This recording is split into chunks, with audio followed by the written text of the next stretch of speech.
अब हेर्नु है अब यहाँ पछि त कति डर लाग्थ्यो आमा गुल्टुङ गर्ने यसमा आएपछि अलिकति स्पिड कम हुन्छ उताबाट आउने चाहिँ रित्यै आउँदो रहेछन् कि अनि कोही त आउँदैन रहेछ हेर म्याडम 4 बजे बन्द हो नि त उता पुग्नु बाघले बाख्रा खाँदै गरेको देखिन्छ देखिन्छ चाहिँ ल हो त अनि यो त जंगलमा त पुरा जंगल यो बाघ मान्छे को हिँड्छ र अब यहाँ कोही पनि बाघ पनि हुन्छ म आएको बेलामा बाघै थियो पछि देखेको खाँदै गरेको देखेको बाघले के खाएको घाँस होइन हो घाँस कहाँ खान्छ बाघले बाघ त मांसाहारी पो त लु फर्स्ट टाइम बिफोर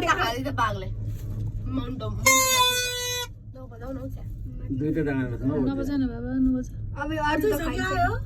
दुईटा डाँडा छ अब यो परेको डाँडा होइन यही मात्र हो पुगिन्छ यही यो सिधा देखेको थियो उतै हो